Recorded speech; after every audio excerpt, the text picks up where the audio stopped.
Welcome to Dance Uncorked Podcast. I'm your host, Lindsay Jean, and today I am joined by fellow artist, choreographer, teacher, educator in the dance world, and good friend, old student, actually, Kendrick White. Thank you for being here. But yes, thank you for having me. I'm so glad you're here. I'm really glad you're here.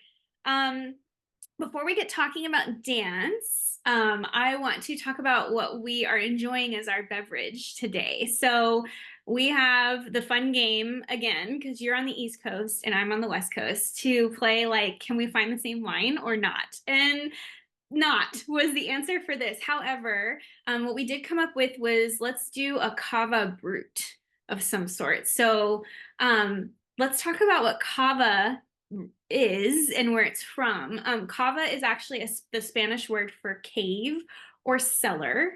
And they're sparkling wines from Spain, essentially. So the leading region, I believe, is Catalonia. There's like different regions in Spain that produce different kinds of wines.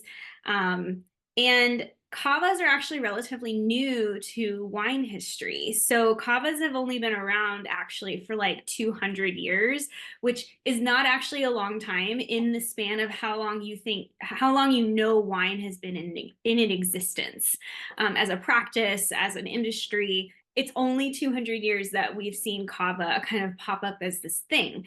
And now it's very popular. And it's different from champagne, and it's based on some criteria. One being where it's made, and two, what grapes or varieties are used to make the beverage. So, Spanish regions and climates and environments differ from France.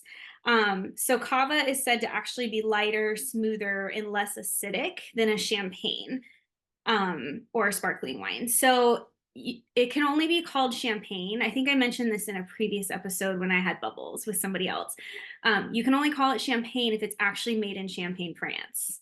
Otherwise, you have to call it sparkling wine. And that's what most people are making is sparkling wine. And then there's different varietals that classify it as champagne. So it has to be made in Champagne, France, and then you have to use certain grapes to make it this champagne, to call it and label it champagne. The same kind of thing goes for cava. Like it has to be made in Spain, and it also needs to kind of be a different, like a certain amount of varieties, or it has to have kind of this foundational thing. You can definitely play, and that's what they do in things like rosés and things like that. You can definitely play. But that's kind of the difference between a cava and a champagne and sparkling wine. They're all a little different. And yeah, you found just like a regular, did you find a rosé brut? No, I just got like a regular cava brew. Yes, perfect. Okay. So I'm drinking the Parés Balta. Parés Balta, that's what I'm going to say, is the vineyard or winery that I'm going to feature today that I did a little bit of research on. They had a rosé, and I'll kind of get in on how I got this bottle, which is really cool. It's like a really cool way I found about this wine in particular and this cava. But they also make this same winery makes just like a regular brut like you have, and they make a variety of other types of wines as well. So this is the Cava Pink Brut from Parés Balta, and it's located in Penedès, Spain. And it's a region. I think it's near actually that Catalonia region. Um, this is an old vineyard. Like we're talking first vines were planted in 1790. So it's super historic. There's a lot of like history behind this vineyard, and the vineyard has gone through so much. Like and I love this about European and Mediterranean vineyards. Like they've gone through wars and they've survived like so many things, like environmentally, that have also changed, right? So I'm always like astounded, and I think it's pretty profound with the vineyards and stuff overseas, because the ones in the United States are relatively like young in comparison to some of the ones overseas. And the family, it's the Cousinet family. They actually are running the winery, and this is the third generation from that family that's currently running the winery and making wine and producing wine. So super deep roots in the family as far as this being kind of the family, business and whatnot. We're on third generation here. And the brothers, the Cousinet brothers, their wives are actually the winemakers. So we're looking at female winemakers here, which is that is a really special thing in the wine industry. I'm seeing that become more of a regular thing, which is awesome. But it is typically and historically a male-dominated industry, so it's really awesome to run across, really successful vineyards and wineries that are female, either owned and operated, or like female winemakers are just like busting out these incredible wines. The female winemakers, I think their original career was one was a chemical engineer, and the other one was a pharmacist. And both, I Wow. know that's what they started as, I think. And then, so in addition to those skills, they have also now become onologists, which is a wine term. And one of them is also a sommelier. So they've gone through the sommelier school and they're certified sommelier. So they're like multi-dimensional winemakers, and it's female run, which is awesome. So one really special thing that you'll notice when you go to the website of this particular winery is that they do biodynamic farming and winemaking. And basically, to sum it up, it's a step beyond organic farming and winemaking. I'm just going to read a little quote here from their website. It's really, I feel like it sums it up perfectly.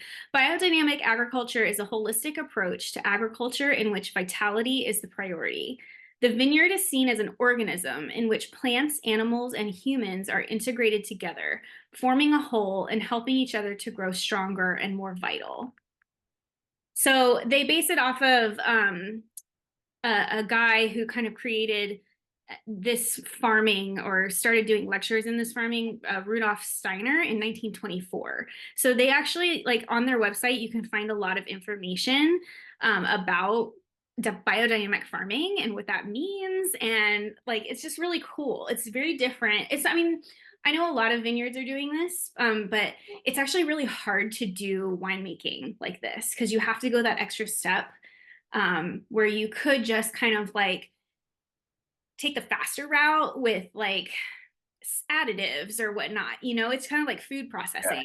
It's the same exact thing. So a lot of work goes into something like this. They incorporate, for example, they incorporate preparations of healing plants for their compost. So that's another important element for the farming aspect. And like the root structures, like they do all of these other things, like in a farm lens, to help with the growth of the vines and the production of these grapes. So healing plants like chamomile and nettle, they do these things called preparations, and there's info on that on their website. They use plant covers. That's another thing they do on their website that they explain. And then they include like farm animals, and they prioritize like bee activity on their farm. And so they'll put like sheep and goats like in the vineyards to kind of like help with the growth of those vines and in between and things like that. And I know a lot of vineyards actually do that, but I just think that holistic approach to farming is like the way they kind of spell it out for you. You're like, oh yeah, like it is like a cycle. It's a huge cycle that they're kind of Yeah. operating on. They don't use pesticides, and they do a minimum intervention approach when it comes to their fermentation process. So they go into more detail about that on their website. It's so rich in information. I encourage everybody to go look at it. They're doing really cool stuff out there. They even introduced like some really old school practices, like uh, fermenting wine in clay barrels. And there was one winery here in town that was doing that. So that was the first time I was introduced to that. But that's a really old way of making wine because wood was more expensive. Clay was just kind of like the thing at some point in time. So that's what people fermented their wine in. So they incorporate things like that too. All their wines and their brutes are vegan. So that's a helpful thing if you have vegan friends or if you're vegan yourself. And this wine that I'm drinking is a blend of 3 different varietals. It's on the back of the label. I don't know how to say these varietals. Actually, they're really hard to pronounce. I've never heard of them. I'm excited to do more research on cavas and like what makes a sparkling wine from Spain a cava. And the way that I came across this bottle in particular and this vineyard in particular is through a restaurant. It's right up the street. It's one of our favorite restaurants that we go to. It's called George and Violet's here in Springfield, Oregon. And they serve this on their menu just like as a beverage you can drink. I'm sure they, use it in some cocktails that they might make.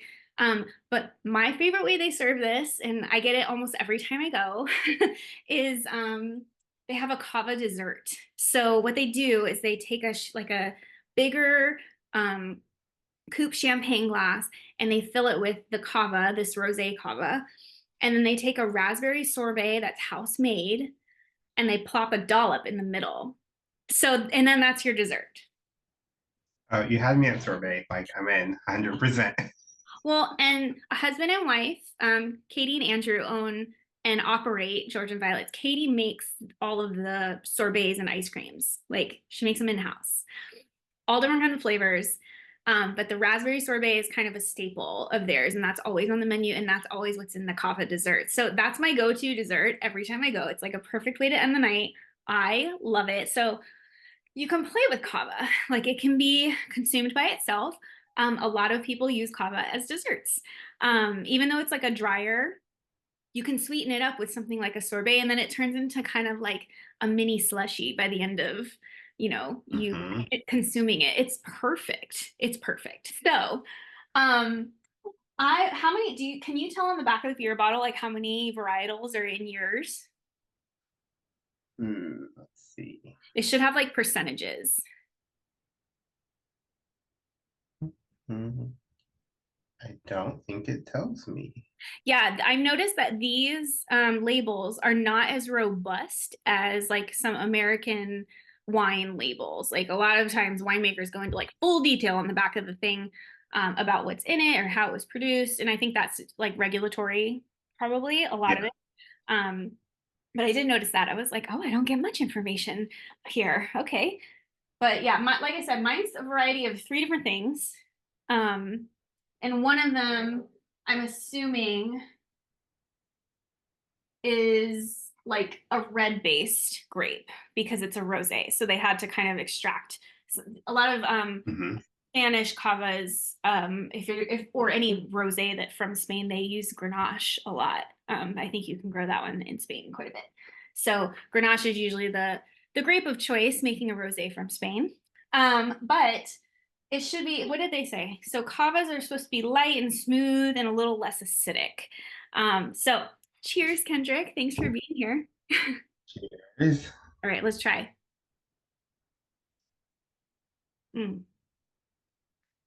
It's so good.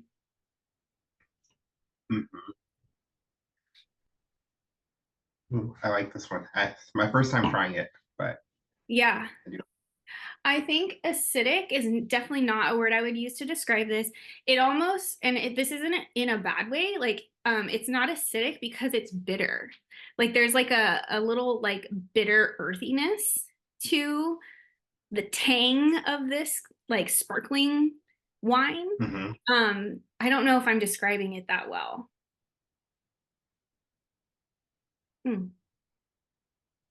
But I think it's very light. It's very crisp. It I get a little bit of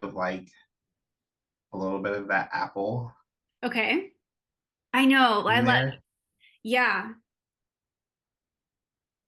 No, this is all really good stuff. I think when I was looking at this one, it was supposed to have notes of apple, pear, and citrus. Okay. But I definitely get the apple in the there, apple, that nice. crisp, that like crisp summertime beautifulness that we love out of our sparkling wines and our cavas. Okay, so let's get into some dance stuff while we keep sipping on our cavas. So Kendrick, I met you. You were actually an adult when I met you. Yeah. And I was an adult. We were adults when we met each other.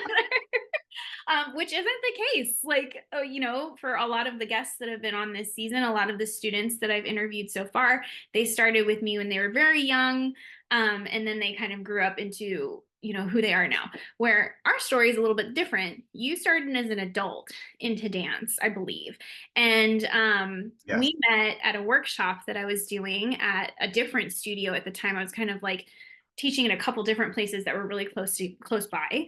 Um, and then you followed me over to Spotlight because I was teaching there full time. And I was like, well, I have these like regular classes if you want to just keep taking from me. So you started showing up to my hip hop, my jazz, like all my classes.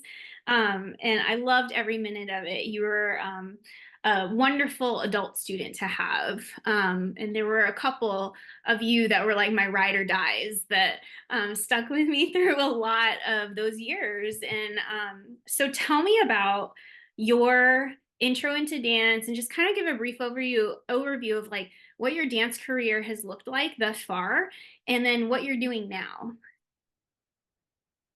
Okay. Yeah, I did not have the traditional growing up in the studio, starting super young experience. As you mentioned, I was an adult. And my first dance class was with you. I believe I was 18 or 19. Yeah. And funny enough, Danae, who was on your podcast earlier, she is the one who she sent me a message one day and said, "Hey, let's go to this dance class together." And I'm like, "Okay, sure, why not?" And I the day came and she's like, "I can't make it." Yeah. But I said, "Okay, I'm gonna go anyway." So I met you there. I had a great time. It was completely out of my comfort zone. I had always had an appreciation for the arts and dance, and I watched a bunch of dance related things, but I never set foot in a studio or a dance class until that lovely day that I took yours. So that was my first time. And then, yes, I followed you to Spotlight so that I could keep going.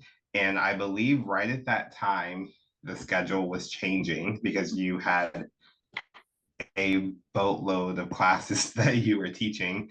And that one particular, you were not teaching anymore at a certain point. And Mhm. so that's how I moved on to Carla.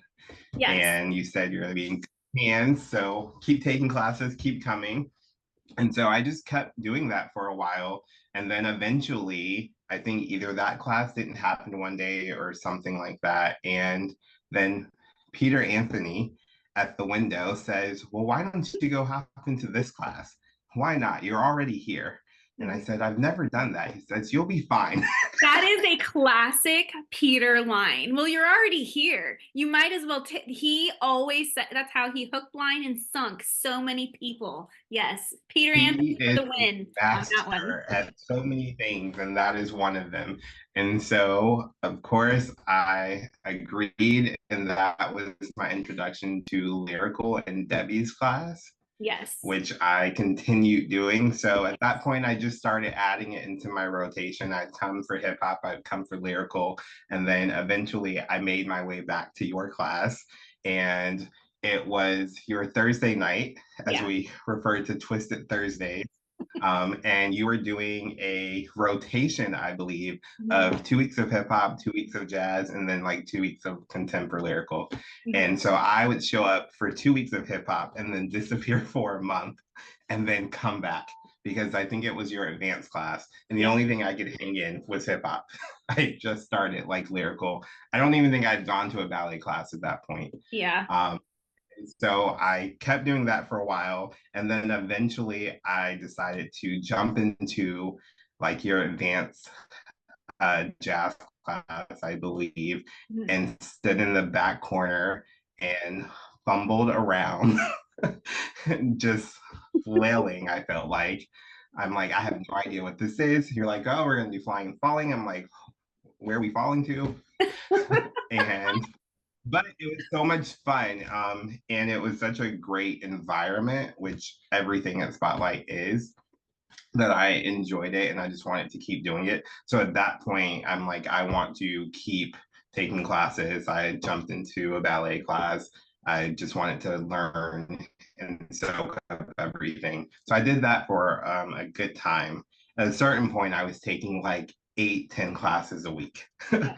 So eventually, I started working for Peter Anthony, and it started literally from the bottom of me, like coming on the weekends and cleaning mirrors. Hmm. And I would start trading like my time for classes so that I Yeah. could take and learn. So Did literally, he, that's did my he origin use story. did he use the same line? Well, you're already here. You might as well start teaching. Like you might as well. Yeah, yeah, you're here. Come take class. You don't have to pay for class. Then you can clean the mirrors, and then you get another class. And hey, just keep rolling. He did. And so I'm like, okay, it makes sense. I'm here. I want to take these classes. Why not invest in that? So it was a really great trade off. And then, so I did that for years.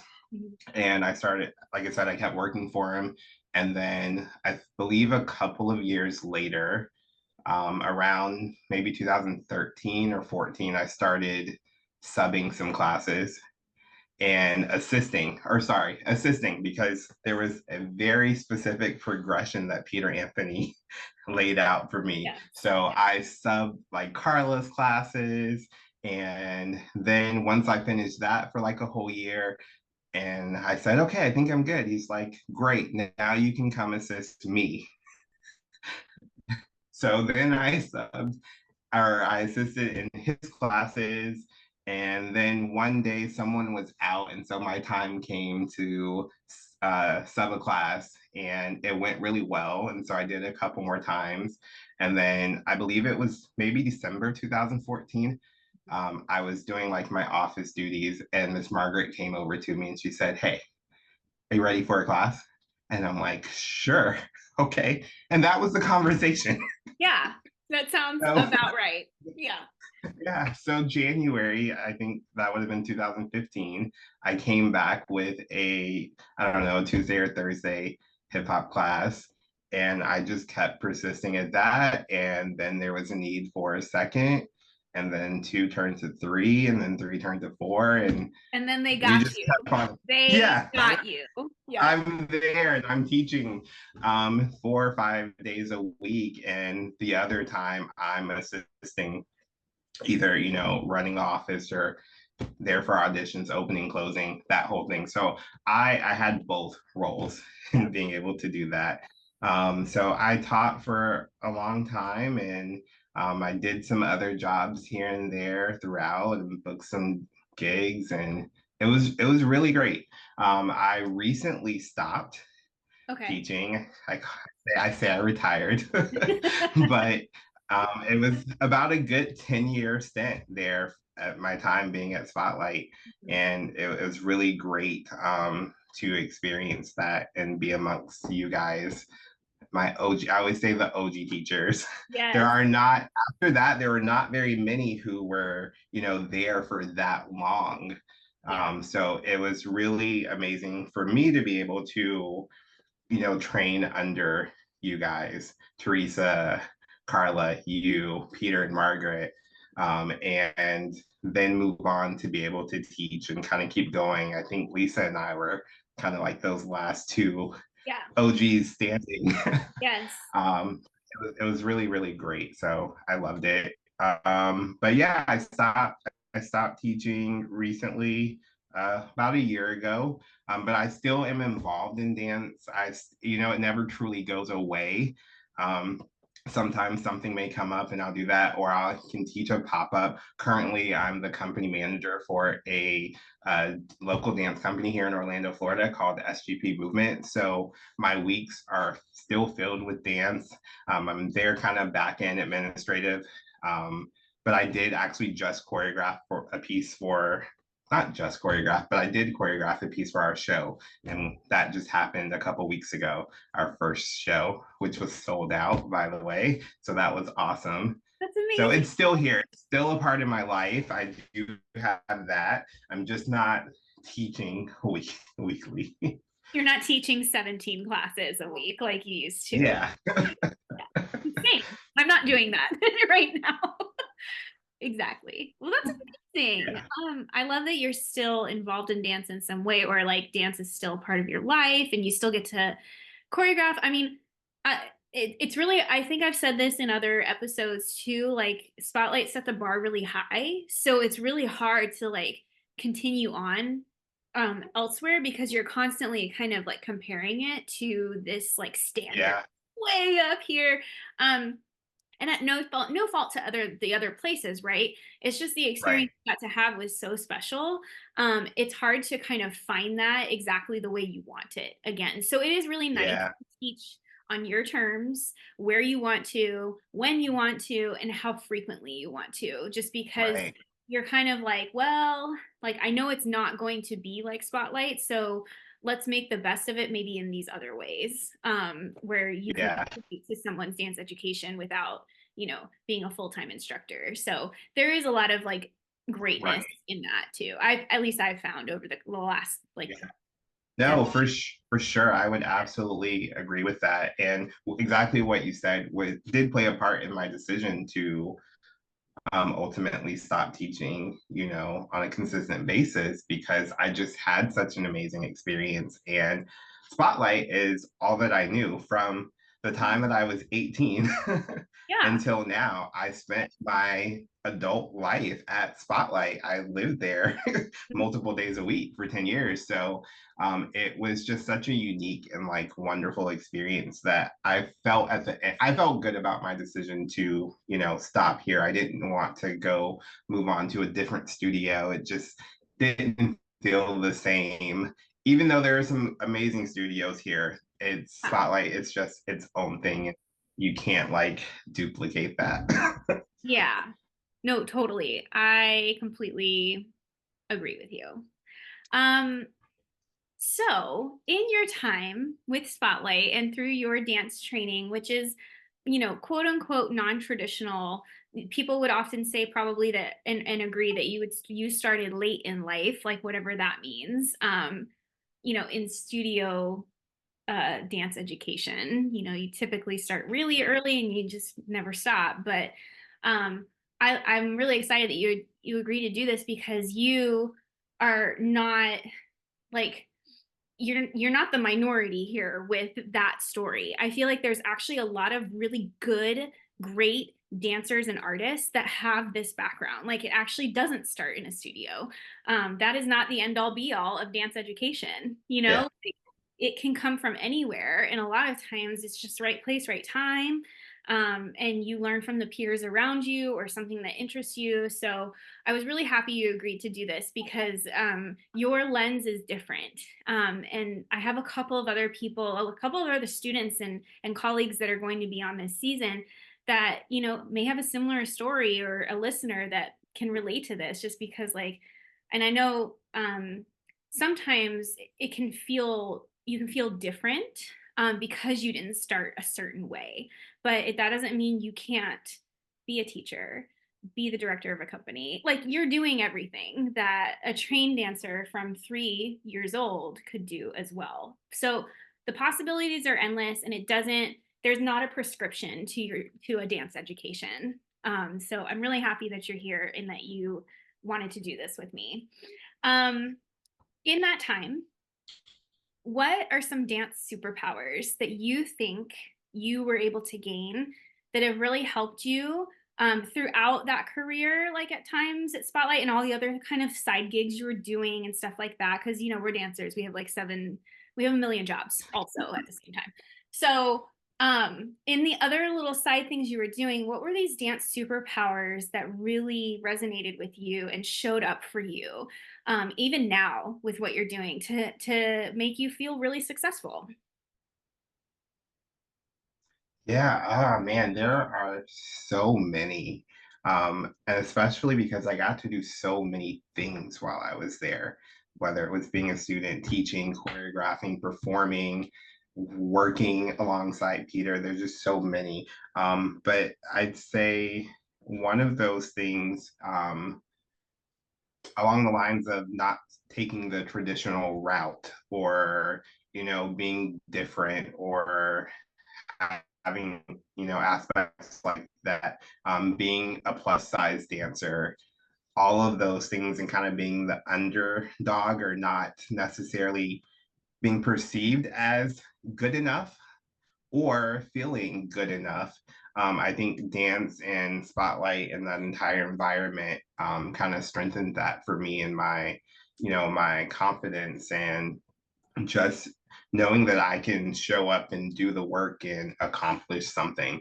It took me a long time, even when I was teaching, even when I was having consistent classes week to week, or booking a job, until recently, I still felt like, but I'm still not as good as like other people. Or, oh, here's this person and they're like this equity dancer and they're coming in and they're doing this or this tour or this dancer who's on this tour, this, contract on this cruise ship. Like I didn't have all of those things.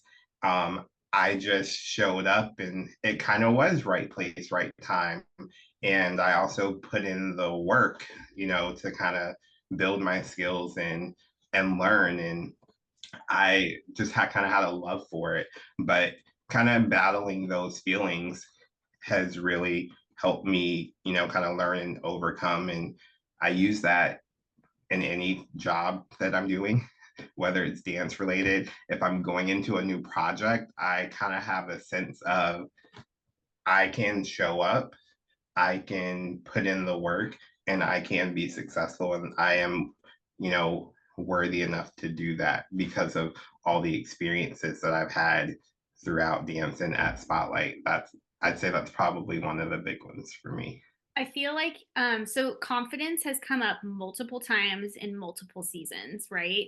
And it's true. Like dance gives you confidence, but I think based off of like how you're saying it, you're actually talking about like bravery because you said words like I have like this the confidence that dance gives me allows me to battle some of the self-doubt that like so to me like some of the ways you're describing this it's you're actually talking about like bravery and courage and I think that's like the deeper level of confidence that dance gives us, right? Like not just we're not just like yeah I can do this, you're actually like I'm terrified and I feel like an imposter but I'm still gonna do it anyway and like dig from the depths of my soul to find some courage to just like step out and even if you Yeah. fall you're like you go out and you're like this could be a disaster but I'm gonna just do it, I'm gonna go for it. So I think like when we say confidence as dancers I think there's like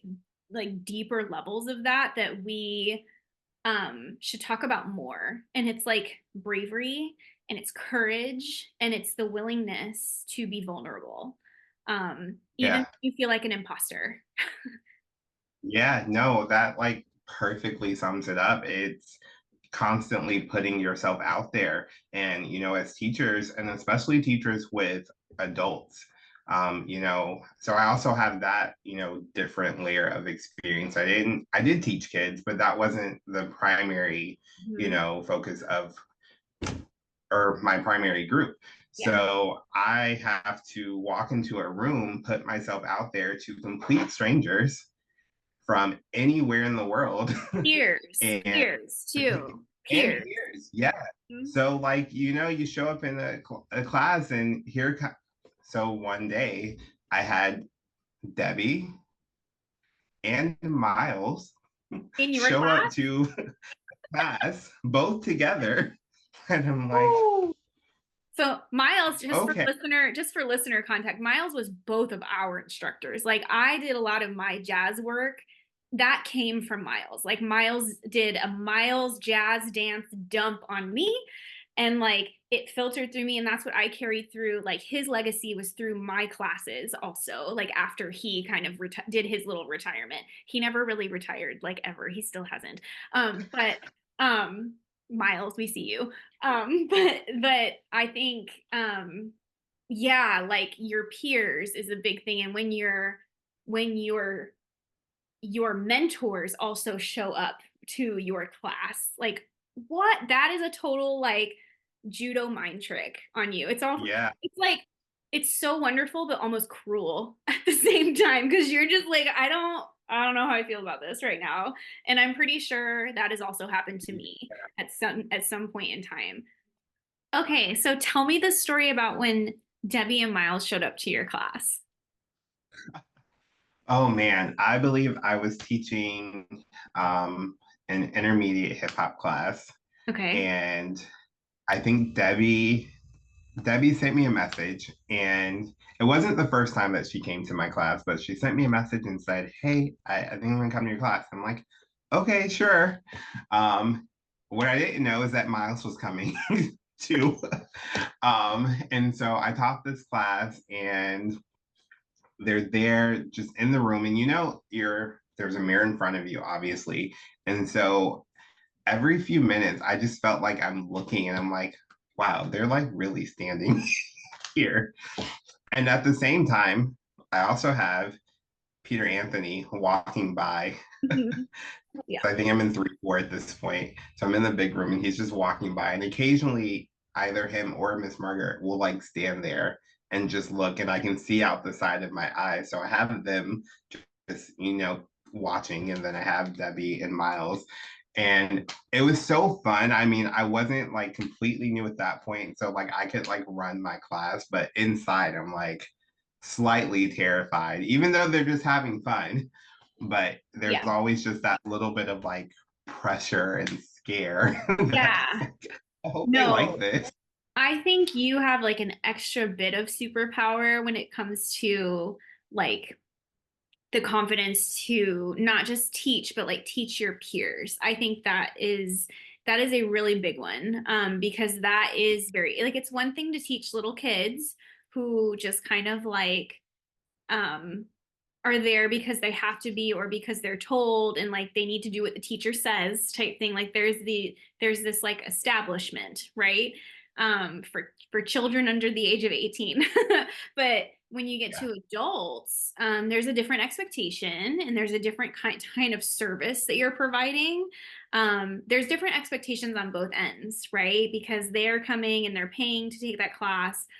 They have expectations of what they want out of that class, but then as the instructor of an adult class, like you have expectations of how they will behave, how kind of you do a little like they just kind of have to like pick it up a little bit. Like you're going to teach still, and you're going to offer yeah, pathways to success, right? You're going to teach them, you're going to break it down, you're going to do the thing.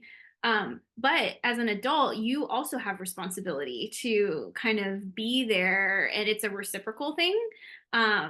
So I think that's like an extra added superpower that you should probably like pat yourself more on the back for.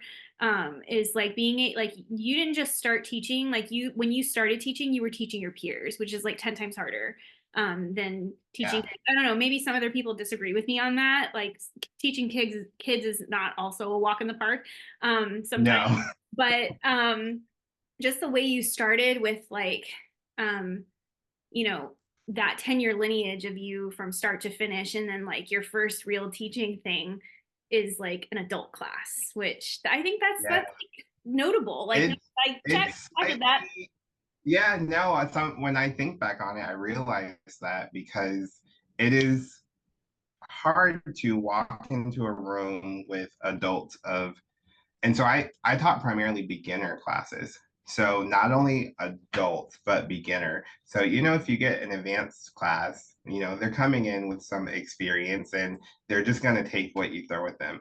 But I'm taking adults, beginners, all different ages. I had everything from 16 to 60 Yeah. that could show up on any time. People who have never danced a day in their life, Yeah. or I have regulars who have been with me for 5 years. I have peers, I have adults, all over. And as you make friends, even in the industry, friends and those peers that are coming. So not just teaching peers, but colleagues that are dancing and they're coming to your class. So it was just a wide range. And I think I had to adjust and learn very quickly to be able to still walk in and make it a fun environment, but still command that space and teach my class and do my job. Yeah. And I think I always took that very seriously, Hmm. because I felt like it was an honor to be there. And because I didn't grow up, doing this like this wasn't like my plan. It kind of just happened. So I always took it seriously, and I wanted to show up and do the work and make people proud. So You that have. that was You well, have. thank you. You've made so many people proud. Like, yeah, I remember because you kind of really started taking off into your teaching career as I was departing and taking off to Oregon. So from afar, I kind of got to watch you like really, you were, I mean, I was like, oh, they got him now. He's teaching like multiple classes. They got him. They have done it again with another person. It's Kendrick. Yeah, no, And they so deserving. Like you like I said, you're a spectacular like human being and student and dancer and artist, and you build such a wonderful environment, and that's why people came back week after week to take class from you, and that's why Peter and Margaret gave you 4, 5, 6, 7 classes to teach, because they were like, okay, you get it. So that trust was, well, you were able to build that trust, and you accomplished that. So bravo to you. Thank you. I appreciate that. And I credit part of that just to the environment that we were in. Yeah. It was easy to do that because that's what I learned, I watched, I trained under Hmm. from all of you guys. That was just kind of the standard. That's what we knew. Yeah. So it was easy. And I kind of take that into every other space that I go into. You don't have to, you can be kind, you can be supportive, you can be encouraging, you can be all of these things in any space.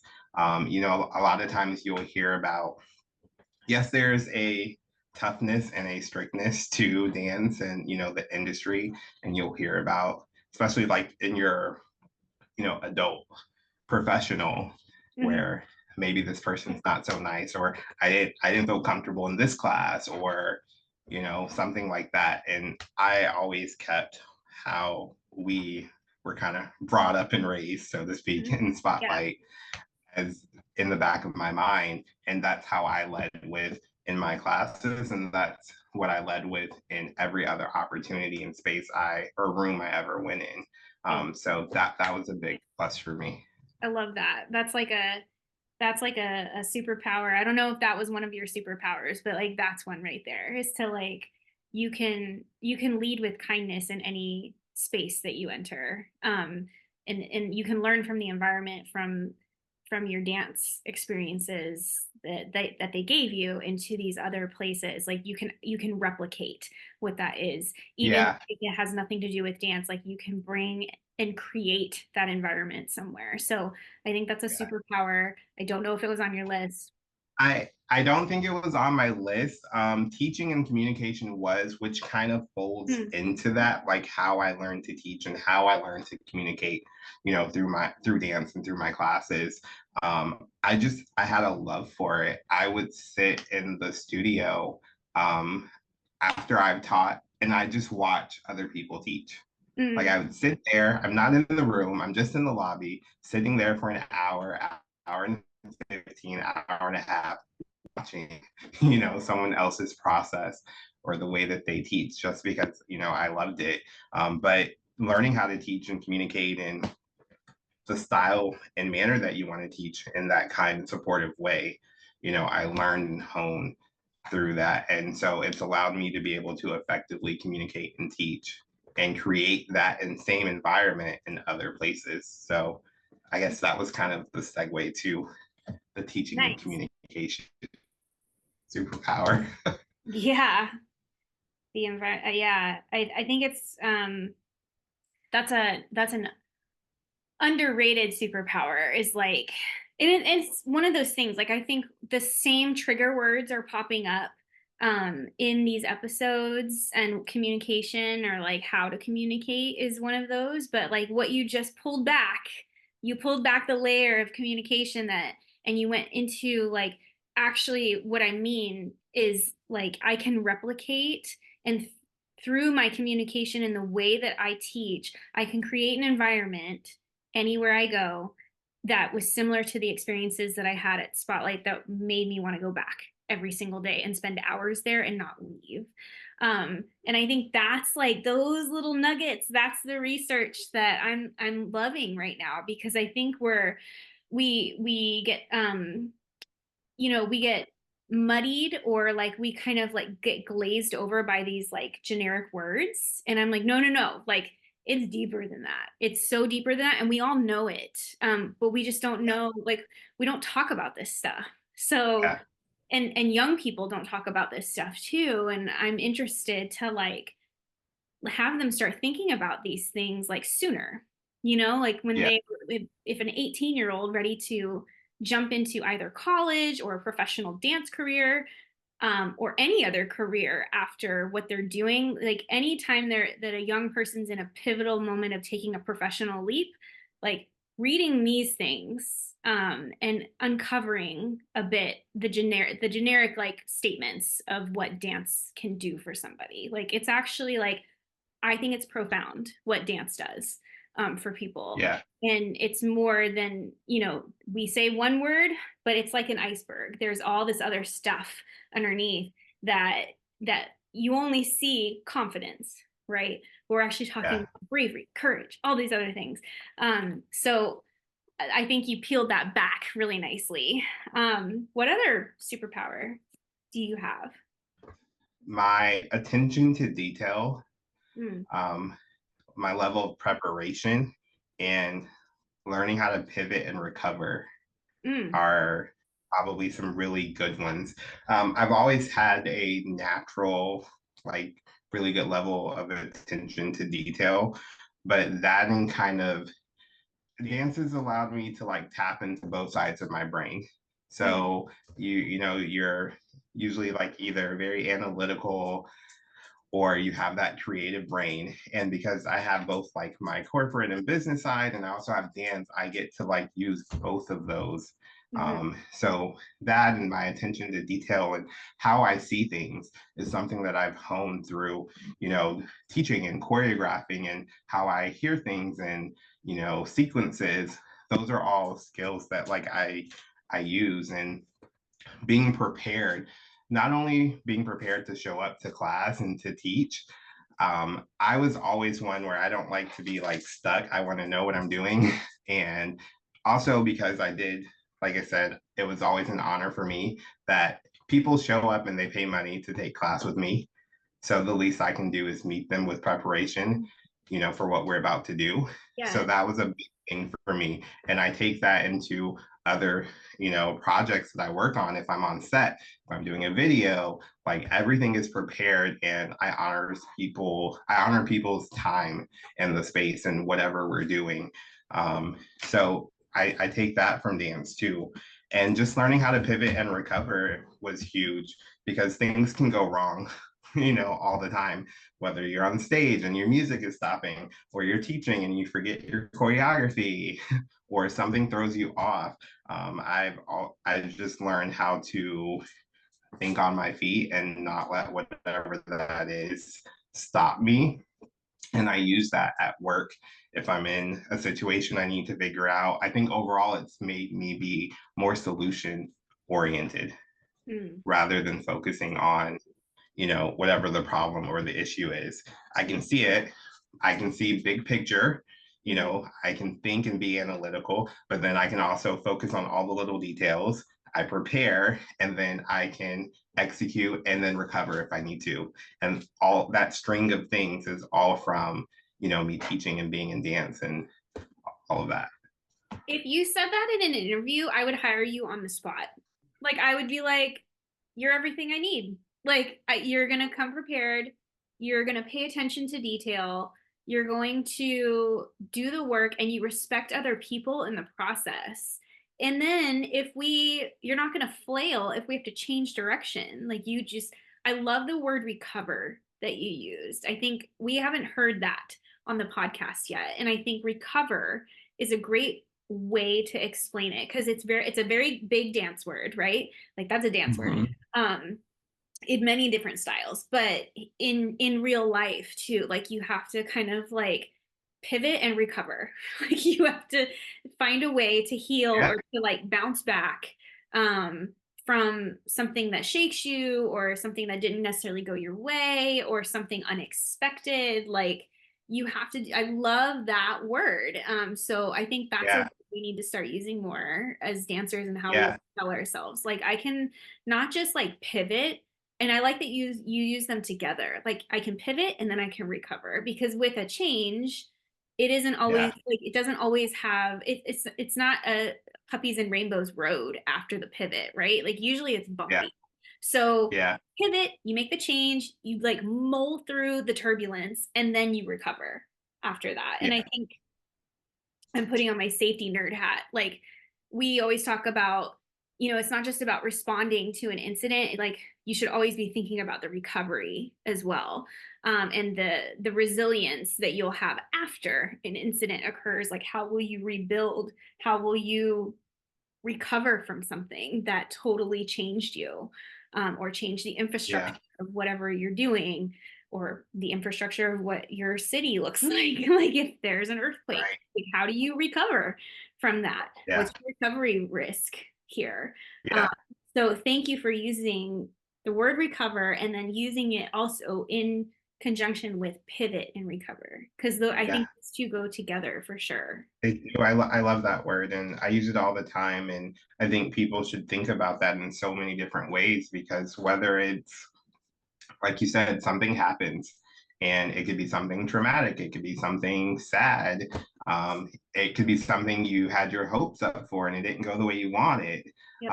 But what happens after that, how you recover kind of matters more than, what that one specific outcome was.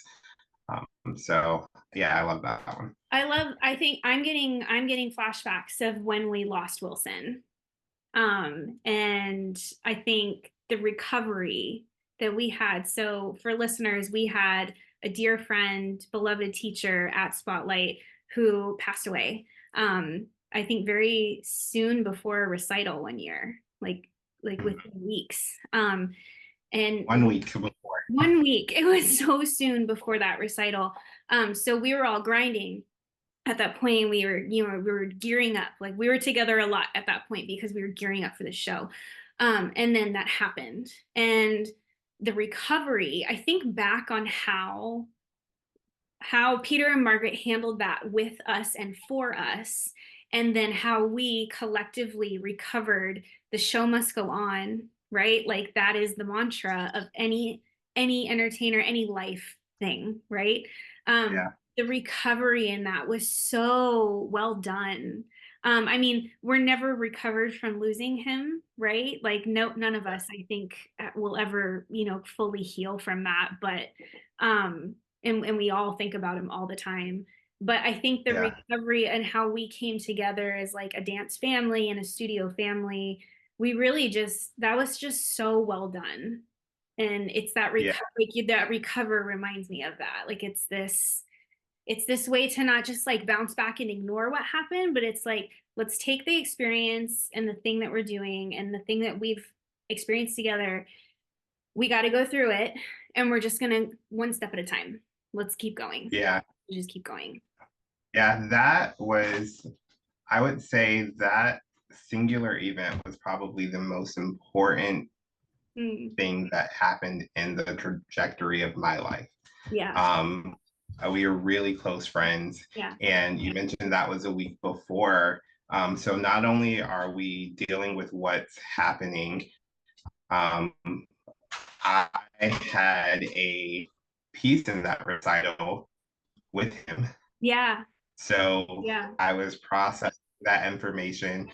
I had to pivot Yep. and change that entire piece because he was physically dancing in it. Oh, I Lisa B remember this. joined us. Yes, I remember that. So I had Yep. I'm in the studio and I'm literally changing, this piece while dealing with the loss of it and Right, saying, okay, what are we going to do now?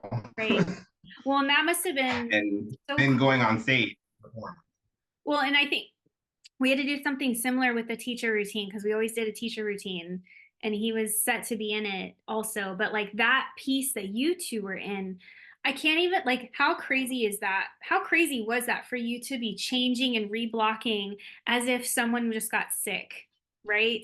And just couldn't make Yeah. the show or like something happened and they're like, "Oh, I can't make it. Sorry. You've got to like at last minute redo this." Like that wasn't the case. You were redoing it because like he was no longer with Yeah, you. as if he So, was never there. So it was a battle in my mind woo, because part of me is like, I can't do this. How can I pretend as if, he was never here yeah.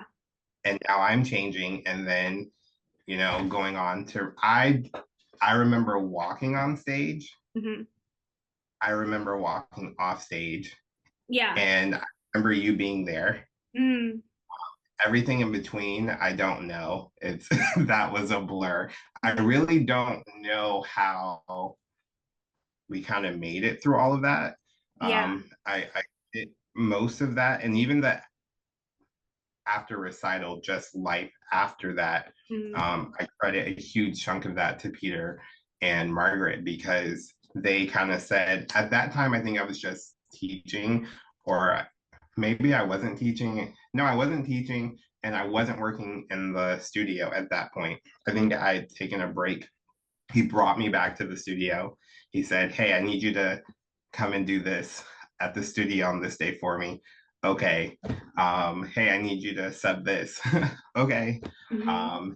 Miss Margaret, we actually, so this, there's a lot of stuff behind me, but Yeah. this puzzle that's Yeah. behind me, a huge butterfly, Uh-huh. and Miss Margaret actually set up a table in the studio. And after we finished teaching, the two of us would go and work on this puzzle just because she knew I needed something to do. Yeah. Yeah. Yeah. And Yep. we did for like a couple months, just a little bit at a time.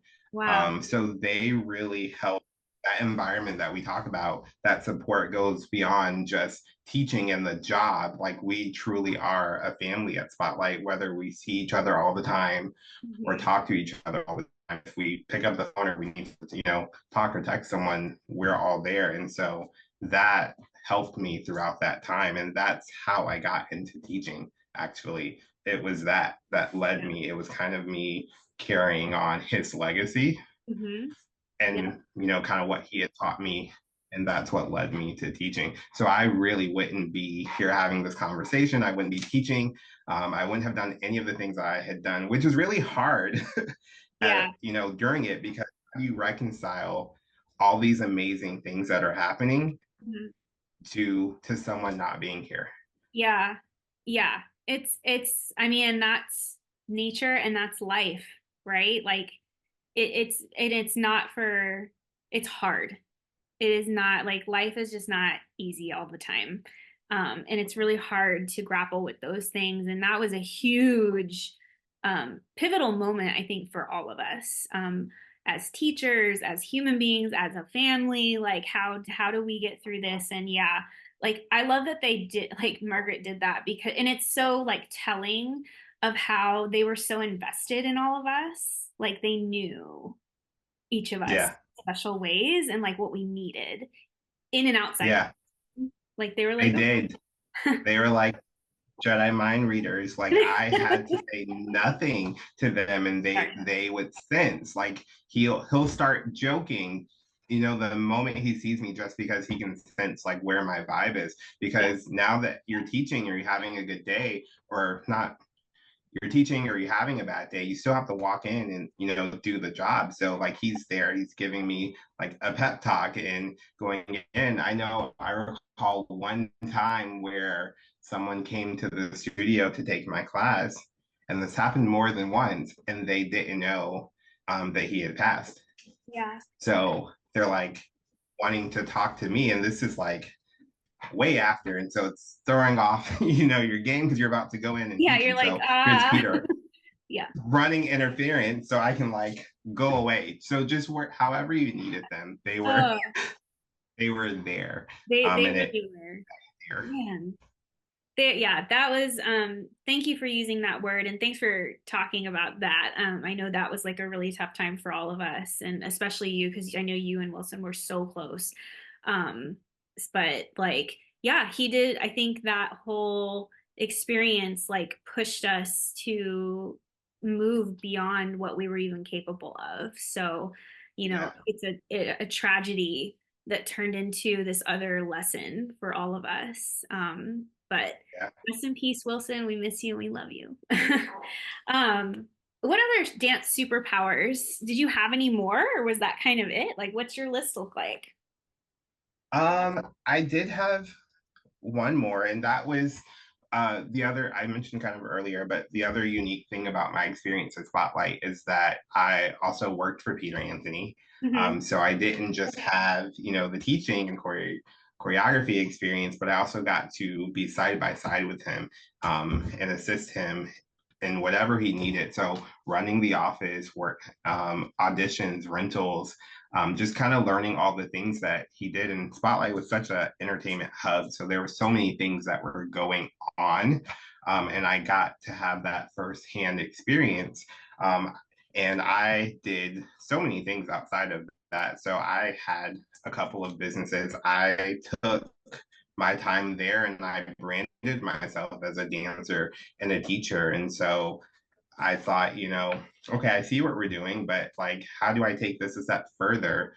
How do people know about me and know about my name? And so that's where like K Creatives came from and, all of that stuff. And just learning how he ran things in his very specific way, what he liked and didn't like, and, Yeah, how he would handle situations, whether they were good or bad, yeah, wins or failures. yep. I took all of that and I was able to take it into my own businesses, into my jobs. So just kind of learning the business side of studio, dance, everything in between is a big one for me that I used in so many different avenues. Yeah, he's like an incredible resource, both him and Margaret, because they both worked professionally before even owning the studio. So like what I love about it is like they've been in our shoes before. Like they were so like they took it upon themselves as studio owners and then now running their own production company with the ins and outs of like people renting space or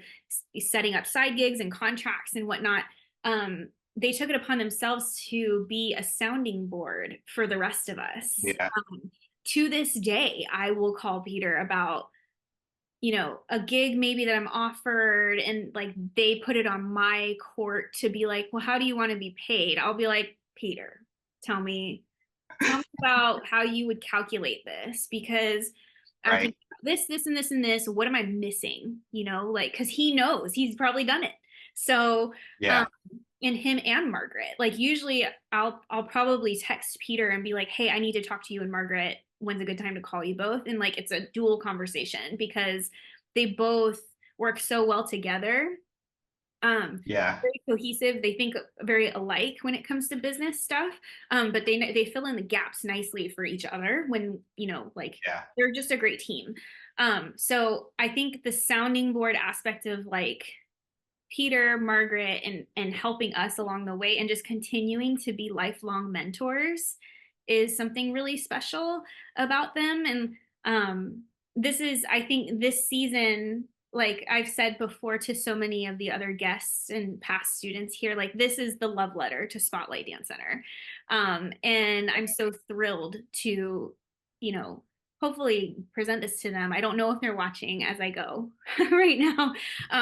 But this is what it is. And it's like we've talked about like ending on a high, like when you can't, like you're like, no, I'm gonna leave, and it's because I've hit the peak, like I've peaked out. Maybe this is the last season. Like I don't know, like I can't. What do I even want to talk about after this? Like I don't even know. Where do you go? Yeah. And like you can keep it open ended, but I have that feeling after talking Yeah. to all of you for this entire half year so far and with the rest of the year coming up, I'm like, oh, maybe this feeds me enough, in my art just because of like it is spotlight all over again, in a different context and in a different medium, right? Um, and how Yeah. can you go on to something else after that? Like how can you even go on? I know. No, I totally get that. They are so great. They're beyond. I've had so many amazing opportunities Mhm. because they believed in me and gave me the space to learn and grow and supported me while I was doing it. He lit Funny enough, this week I missed it because I was busy and life was lifing. But he actually texted me about a job this week. So even now, Yeah. there are still things that come Yes, up and they still bless me with. So they're just wonderful human beings. they are. Well, thank you so much for joining me and having this amazing conversation. I have a whole page of notes here. And I think all of your superpowers are, hi, George Michael. He's right there. All of your superpowers are spectacular, and you've like done a wonderful job of peeling those back. So I think you have a lot of like really rich things in this episode, and I hope people enjoy it. I think they will. You are just, I'm so like I'm always like astonished by you because I think you just have this very like cool, calm, collected, humble drive about yourself that is so unique because of all the success you've had. Like, you still do the work, you still keep your head down, you do the work, you grind, and you above all continue just to be yourself. And that's probably has been one of my favorite things about you and will continue to be one of my favorite things about you, as a human and as a dance artist as well. Like, you know what you have a knowing that is so subtle and but so profound at the same time. Like, it's very solid, but it's not like in your face. And sometimes people can do that.